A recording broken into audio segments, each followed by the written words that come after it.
How do we stop obsessively thinking about someone? In this video, I am going to tell you how to quit obsessing over that one guy. This topic is very near and dear to my heart because, as you may know if you follow my channel, once upon a time I was a major obsessor. I just have that personality type that needs to know and understand everything about everything. And it served me well in some ways. I mean, it served me well in my career. That's why I'm good at what I do, but it did not serve me so well in my love life. In fact, it drove me absolutely crazy and it drove all the men away until I got a handle on it and got myself together. But I'm gonna tell you how to break that obsessive loop cycle. We're gonna look at what's going on psychologically and how it's screwing up your relationships and what to do to get it under control. So make sure you watch this video until the end. I am gonna share a personal story and then I'm gonna tell you how it applies to you and the lessons that we can learn. So the story involves a guy named Sebastian who I met at Coachella. Now, normally when I tell you guys about guys that I've dated, I always change their names, but I had to keep his real name because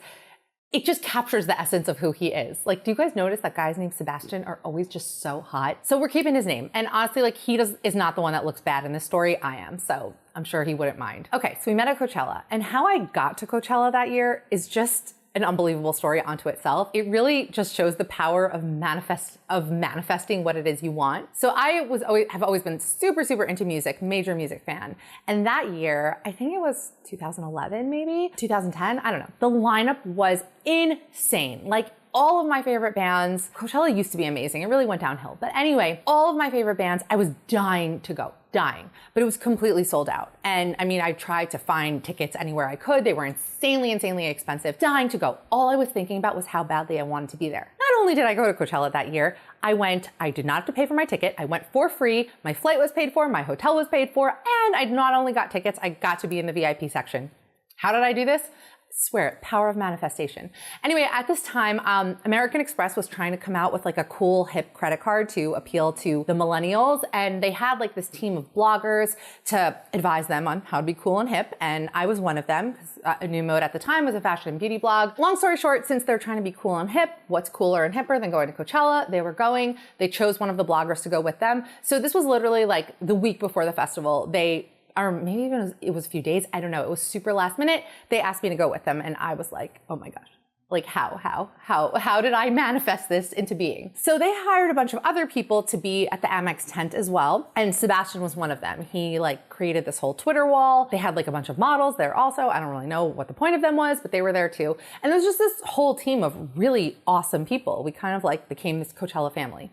Anyway, on my first day there, walk into the Amex tent and I see him. And he is, oof.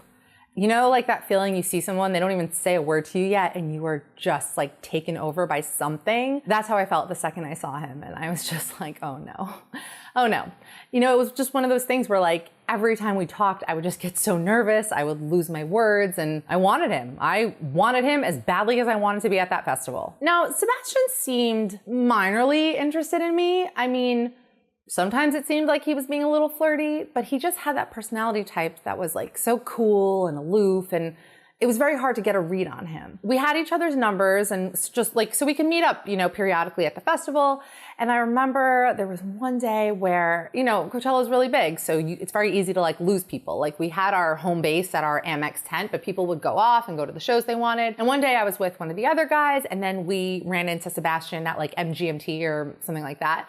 And he seemed really happy to see me. And doesn't that happen? You know, like when you really like a guy and then he's like, does something really small and you're like, and that just fills you with so much hope. Like he saw me and he was like, oh, hey, it's so great to run into you. And gave me a hug and like we hung out the rest of the day. You know, he would give me small little tells like that. One night after the shows, I was hanging out with him and some of the other guys in his trailer. Like Amex had gotten him a trailer on the campgrounds, like this really cool rock star trailer. And he was like, you know, it was really late and I was gonna go back to the hotel and he was like, oh, you should just like stay here. But it wasn't like oh, like you should stay here, you know, like come sleep in my bed. It was like, is he saying this just because, you know, it's really late and the hotel's far away, or does he like me? Whatever, okay? You guys know the experience I'm describing. I just couldn't tell. I couldn't really tell where he stood. And then I remember vividly, it was the last day of the festival. I think it was the Gorillas were last. So I was with him, we're hanging out, and it was like sad. You know, we had this amazing 3 days. And Sebastian also lived in the city. I was living in the city at the time, and he was like, all right, we should hang out. I was like, yeah, call me. He's like, no, you have to be the one to call me. And I was like, okay, whatever. So then I was like, all right, well, it was great meeting you. Great hanging out with you. All right, bye. And I start walking away. He's like, wait, can I get a kiss before you go? And I was like, oh my God. Like, so he does like me? So on the outside, I was like, yeah, like, okay. But on the inside, I was like, oh my God, oh my God, oh my God, oh my God. So we kiss. I mean, I kind of like blocked it out, you know, like a feeling of like getting something you want so badly. I went home that night flying on a cloud. Oh my gosh, I was giddy. I was high. I like couldn't sleep that entire night. I was just like thinking about Sebastian. So the next day I go back to New York, and what do you guys think happened as soon as I got back to New York? Cue the obsession, the non-stop checking my phone, seeing like, did he text yet? Did he text? Did he text? When am I gonna hear from him? Like, we shared this amazing kiss. Okay, maybe he doesn't want to text me right away because that would look too desperate. So maybe he's gonna wait another day. But then another day goes by, another day goes by, and then a whole week goes by. And I didn't hear from him. So I think what I did to like nudge him along and like remind him I exist is I sent him a friend request on Facebook. And then I'm like obsessively checking Facebook, like refreshing. Like Mark Zuckerberg at the end of the social network, you know, he's like refreshing. That was me. Refreshing, checking my phone, refreshing, checking my phone. Did he friend me? Did he accept my friend request? Did he text me? You know, like back and forth, losing my mind. And my friends were like so sick of hearing this. So my friend's boyfriend was having a party at his apartment, like a garden party type of thing. And she was like, just invite him. Like that's like non-committal, you know, like it's not like I'm asking him on a date and I'm just like, hey, like me and my friends are going to be at this party. Like you should come. So I texted him that. And he didn't answer me. And I remember I was at a happy hour with my friends when this happened, and I was just distraught, you know, like, you know, when you're just so upset, you just can't even be present to anything that's happening around you.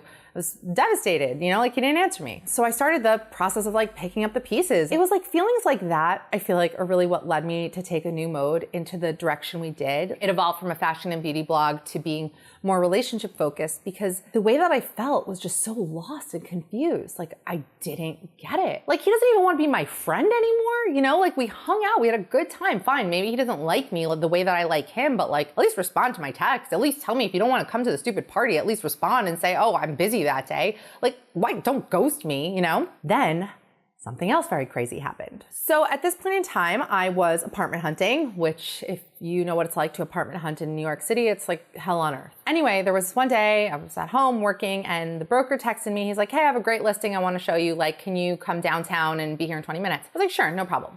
Leave my apartment, take the subway, and on the subway, right? And while I'm on the subway, I vividly remember being upset about Sebastian and thinking about it. And again, like thinking about what went wrong. What did I do? Like, did I kiss him back too passionately? Like, why did I not hear from him? Are you guys ready for this part?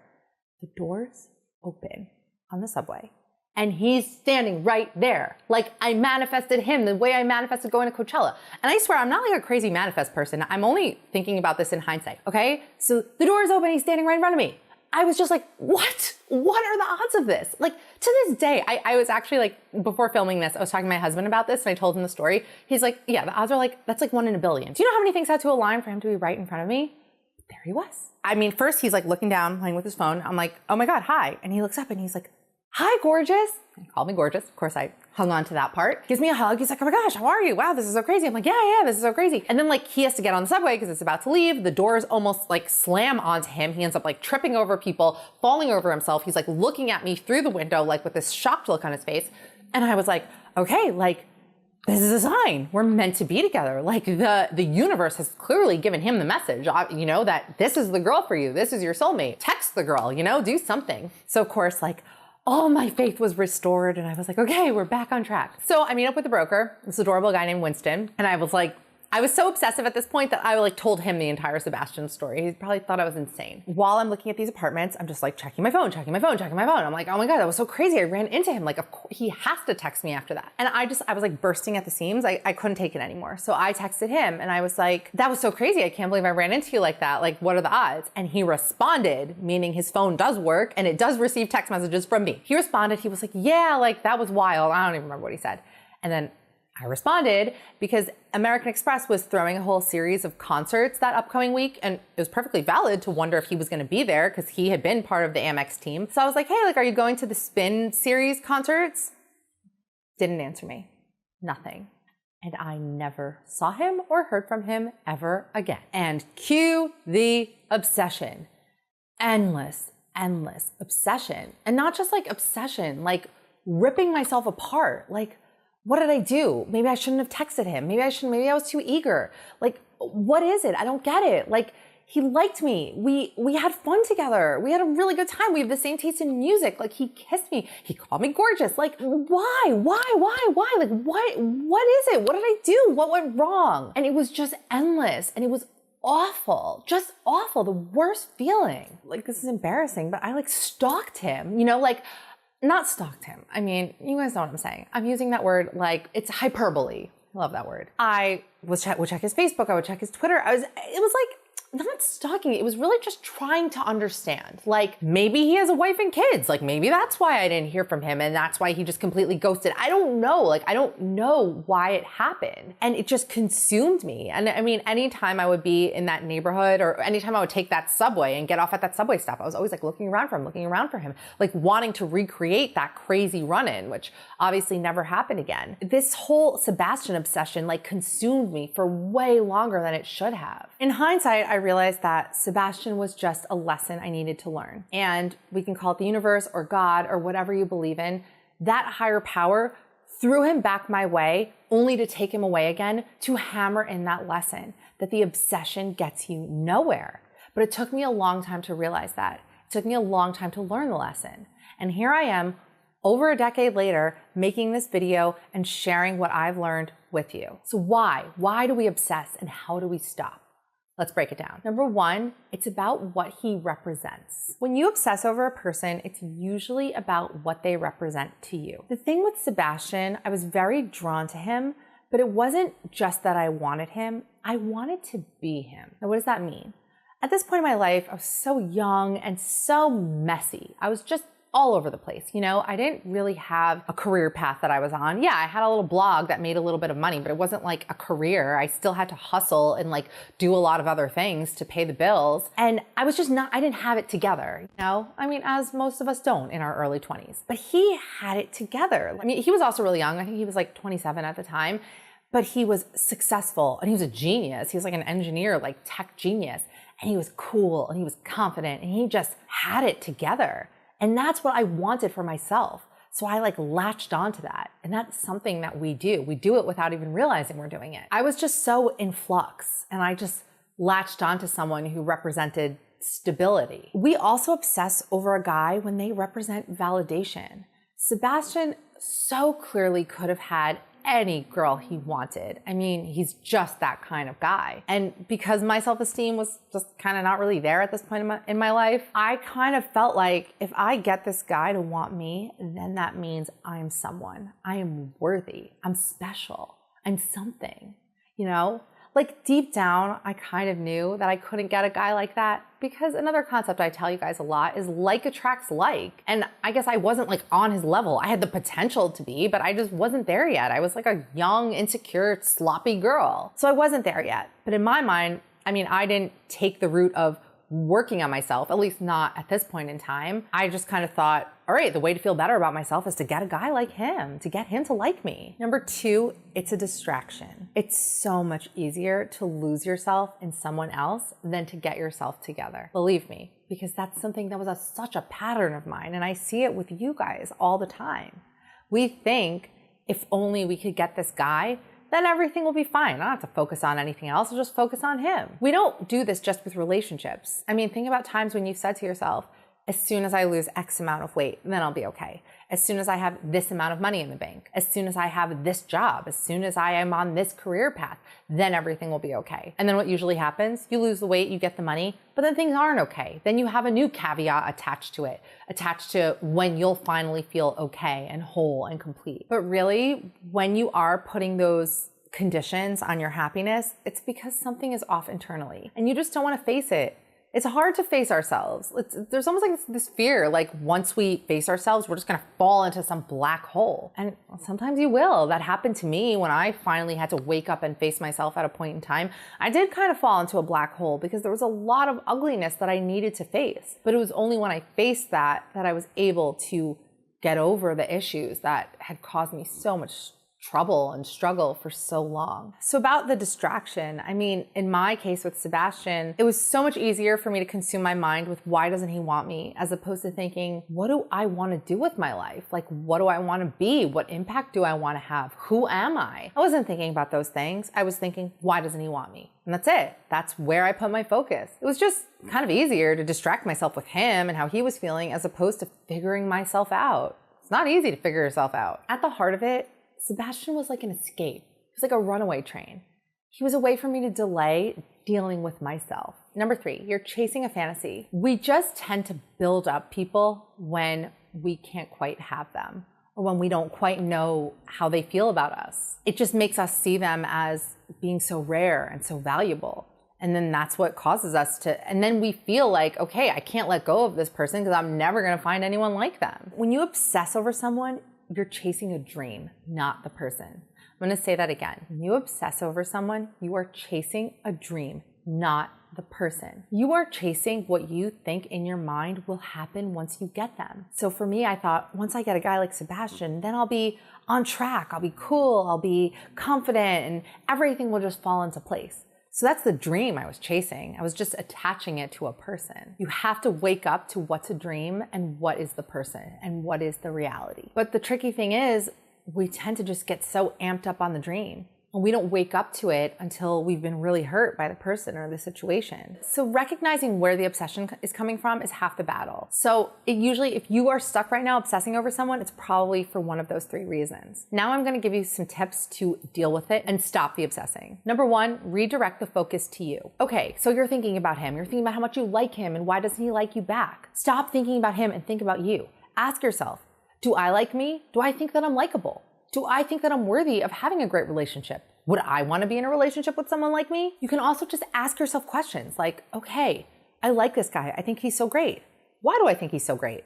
Maybe because he's confident, he's cool, he's on track. Okay, so now how can I achieve those things for myself?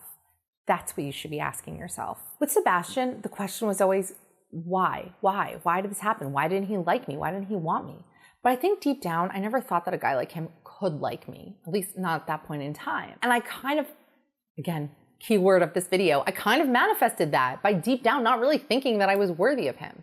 So really I should have been asking myself, why do I feel so unworthy? How can I work on my self-esteem? How can I build myself up? Number 2, get back to reality. You have to recognize when you're hyping someone up to godlike stature. Usually when we're infatuated with someone, that's what we do. We don't see a single flaw or even any flaws that they have. We're obsessed with those too. The best part about this is when you're not caught up in dreamland, you can actually be in the relationship. You can actually connect with the person.